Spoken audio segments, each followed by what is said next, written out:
नहीं, मेरी है। तुम झूठ बोल रहे हो। ये पेंसिल मेरी है। मैं क्यों झूठ बोलूं? तुम झूठ बोल रही हो।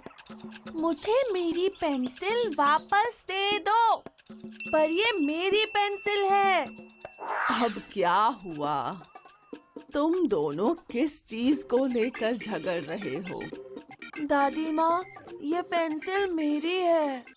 नहीं दादी माँ, ये पेंसिल मेरी है।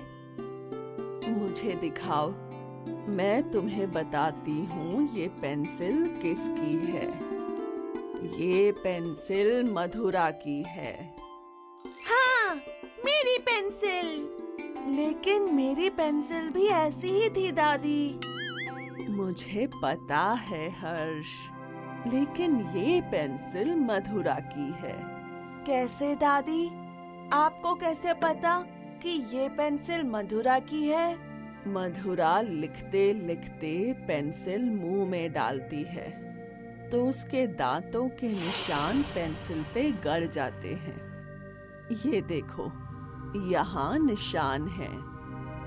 हाँ है। और हर्ष, शायद तुम्हारी पेंसिल कहीं खो गई हो। मैं तुम्हें नई पेंसिल देती हूँ। ठीक है दादी।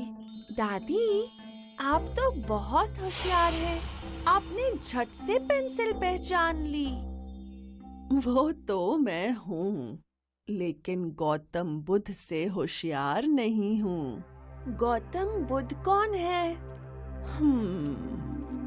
5वीं शताब्दी में एक बहुत ही सिद्ध पुरुष थे, गौतम बुद्ध। चलो, मैं तुम्हें उन्हीं की एक कहानी सुनाती हूँ। भारत के एक गांव में भरी दोपहर में 2 औरतें झगड़ रही थीं, हेमा और रेखा। तुम मेरा बेटा चोरी करना चाहती हो। ये मेरा बेटा है, तुम इसे चोरी कर रही हो। उल्टा चोर कोतवाल को डांटे।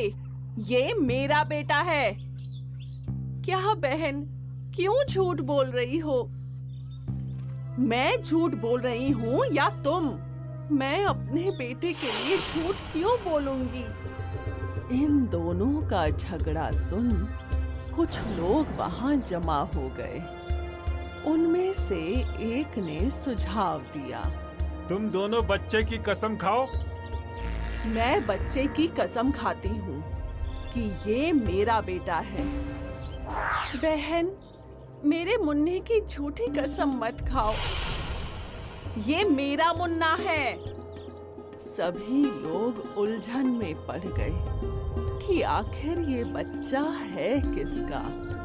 अंत में वो दोनों औरतें बच्चे को लेकर गौतम बुद्ध के पास गई। गौतम बुद्ध अपने ज्ञान पेड़ के नीचे बैठे थे। दोनों ने उन्हें अपनी समस्या बताई। इसका उपाय बहुत सरल है। गौतम बुद्ध उठे और उन्होंने एक लकड़ी की सहायता से दोनों औरतों के बगल से एक बड़ा सा गोला बना दिया। ये क्या है महाराज? ये तुम्हारी समस्या का समाधान है। वो कैसे महाराज? तुम बच्चे का हाथ पकड़ो और तुम पैर, और दोनों बच्चे को अपनी ओर खींचो।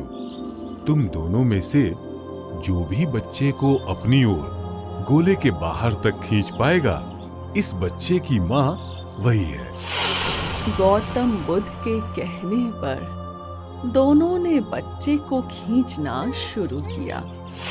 कभी हेमा उसे अपनी ओर खींचती तो कभी रेखा। ये सिलसिला कुछ देर तक चलता रहा और बच्चा दर्द के मारे रोने लगा। बच्चे को रोता देख रेखा ने उसके हाथ छोड़ दिए और हेमा बच्चे को गोले के बाहर ले गई।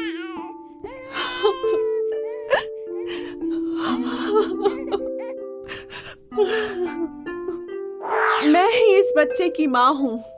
नहीं नहीं नहीं, तुम बच्चे की माँ नहीं हो। लेकिन आपने ही तो आदेश दिया था महाराज। जो बच्चे का दर्द नहीं देख पाई वही उसकी असली माँ है। गौतम बुद्ध ने वो बच्चा रेखा को दे दिया। दादी माँ, गौतम बुद्ध तो सच में बहुत बुद्धिमान थे, बिल्कुल मेरी तरह। तुम और बुद्धिमान, तुम तो अपनी पेंसिल भी नहीं पहचान पाए।